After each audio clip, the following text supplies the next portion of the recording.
Mino izany va ianao?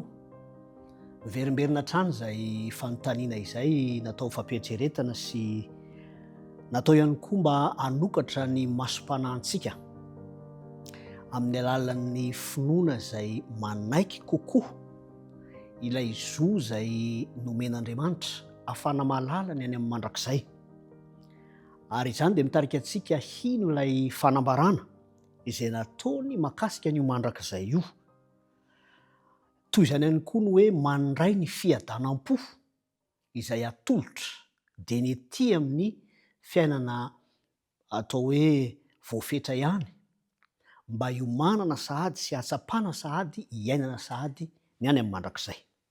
Mifidy ihany koa hitoky tanteraka amin'ilay fomba fitondrana satria izay no atao hoe miditra amin'ny antsoina hoe fifohazam-panahy arahana fanavaozana.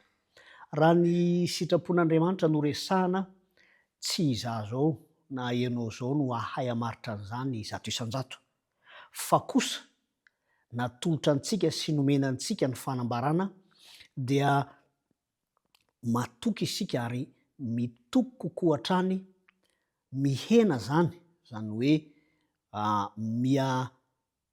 mihena kokoa ny fatokintsika ny momba antsika ary mitombo kokoa ny fatokintsika ny ataon'Andriamanitra.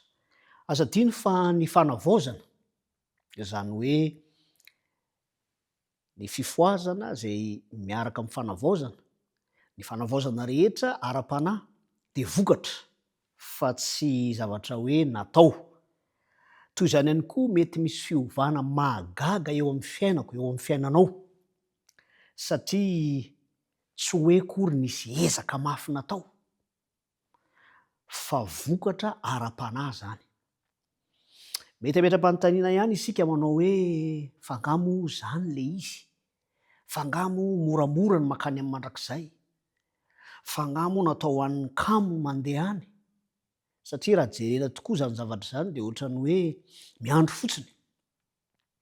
Fa misy solomaso anankiroa mandrakariva, dia ny solomaso ny ara-nofo sy ny solomaso ny ara-panahy. Ary izay no mahatonga antsika miresaka ny amin'ny hoe miavaka tsara ny eto amin'ity tontolo voafetra ity sy ny any amin'ny mandrakizay. Tsy mbola nahita ny mandrakizay isika, miaina eto amin'ny tontolo voafetra aza, kanefa nahazo fanambarana ny amin'izany. Andeha ary asaiko ianao hamaky ao amin'ny Romanina 9 ka ny 7:20, misy raikim-poy na formule mahakasika an'ity mandrakizay ity. Izao no fanambarana, misy raikim-poy roa zany voambara eto. Fahafatesana no tambon'ny ota ary fiainana mandrakizay no fanomezam-pahasoavana avy amin'Andriamanitra ao amin'ny Kristy Jesosy tompontsika. Ny raikim-poy voalohany zany dia fahafatesana mandrakizay no karaman'ny manota. Izaho sy ianao zany rehefa manota dia mikarama fahafatesana mandrakizay. Mandrakizay ihany le izy saingy fahafatesana, karama zany. Fa ny tohiny dia hoe fiainana mandrakizay kosa, zany hoe mandrakizay ihany kosa, fa fiainana dia fanomezam-pahasoavana avy amin'Andriamanitra ao amin'ny Jesosy Kristy tompontsika. Miverimberina zany eto ilay hoe ao amin'ny Kristy. Ny antony dia satria ny mpanota iray amin'ny maha olombelona azy dia tsy misy zavatra atao hoe antony manosika afa-tsy io fahotana io. Mety manao ny tsara isika, mety mahavita zavatra lehibe sy goavana isika, fa amin'ny maha-mpanota dia ny fahotana na ilay ota mihitsy no antony manosika. Mbola ho hitantsika moa zany ao aoriana kely, fa eto zany dia voambara fa mahazo na marimarina kokoa mikarama fahafatesana mandrakizay io resaka ota io.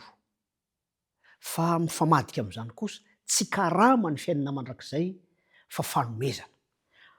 Mino zany ve ianao?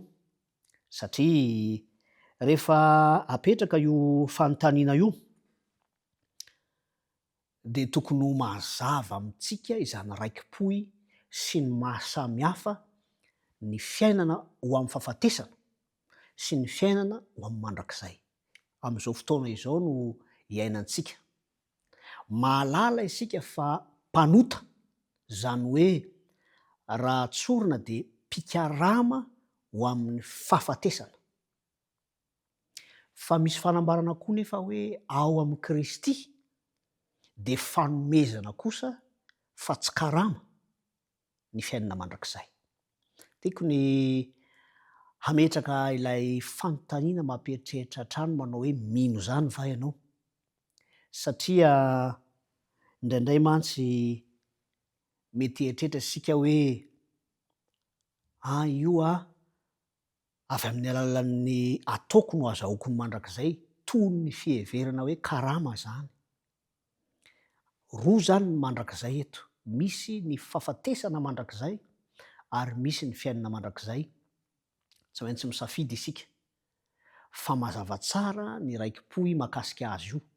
Ko tiako ny tondram-bavaka ny fafahana miaina izany taridalana mazava izany, miavaka tsara, fa raha fiainana mandrakizay no resahana tsy karama zany fa fanomezana ao amin'i Jesosy Kristy.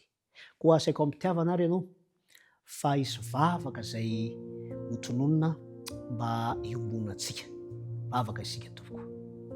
Ray tsara indrindra izay any an-danitro misaotra anao zahay, satria nomenao anay ny fafana mino, ny fanomezana ny fiainana mandrakizay.